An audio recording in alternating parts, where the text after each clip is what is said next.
Everyone, क्या आप लोग जानते हैं कि अब लॉ यूनिवर्सिटीज़ के प्रोफेसर भी कोर्ट में प्रैक्टिस कर सकते हैं। और ये इनिशिएटिव लिया by the consortium of national law universities, जहाँ पे वो टीचर्स को, फैकल्टी को अलाउ कर रहे हैं ताकि वो कोर्ट में जाके प्रैक्टिस कर सकें। और इन्हीं टीचर्स को, इन्हीं प्रोफेसर्स को हम कहते हैं प्रोफेसर ऑफ प्रैक्टिस।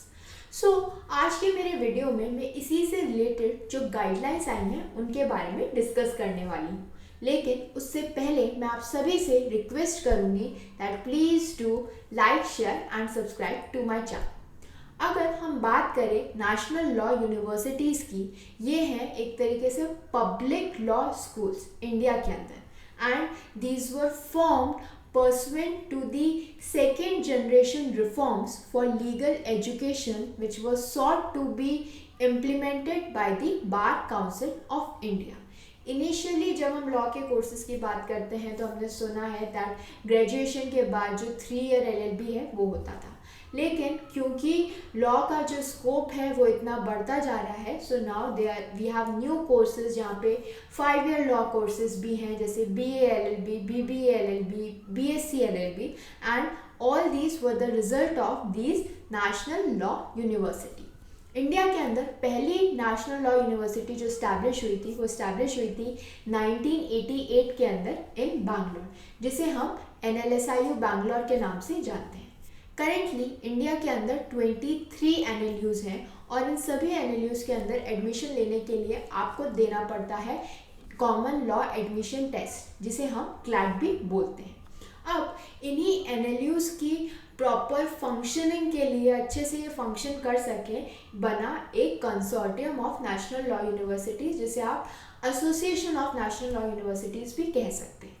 इनका मेन पर्पस ये है दैट ये जो है प्रॉपर कोऑपरेशन और कोऑर्डिनेशन से काम कर सकें ताकि लीगल एजुकेशन में और डेवलपमेंट हो सके और लोगों को जो है बेस्ट लीगल एजुकेशन प्रोवाइड हो सके, ताकि they can serve the justice system through the best legal education in the country.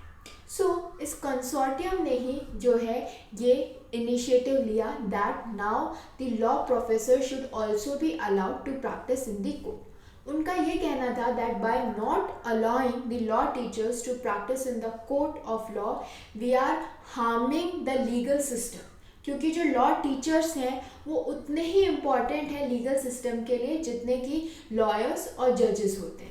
इसीलिए कि उनका कंट्रीब्यूशन मीनिंगफुल हो सके to the legal system, now they are allowing them to practice in the court. लेकिन ये जो प्रोफेसर्स प्रैक्टिस करेंगे, इन्हें कुछ चीज़ों को जो है वो ध्यान में रखना पड़ेगा, कुछ पॉइंट्स को ध्यान में रखना पड़ेगा, जैसे कि वो हर रोज़ प्रैक्टिस नहीं कर सकते, उनका जो टाइम पीरियड है वो फिक्स होगा।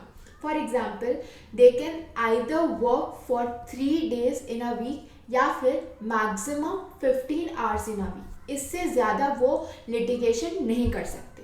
और जो लोग प्रैक्टिस कर रहे हैं उनके लिए ये मैंडेटरी है that they have to teach a course on clinical legal education. ये उनके लिए मैंडेटरी है कि उन्हें एक कोर्स क्लिनिकल लीगल एजुकेशन के ऊपर लेना ही पड़ेगा।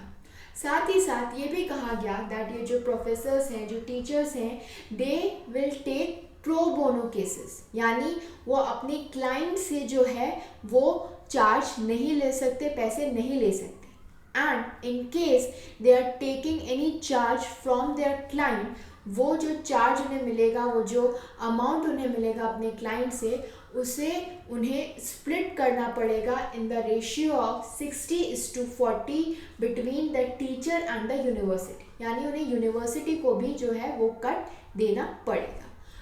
These are the few points which a professor or practice have to keep in their mind. I hope this information was helpful to all of you. Please do like, share and subscribe to my channel. Thank you.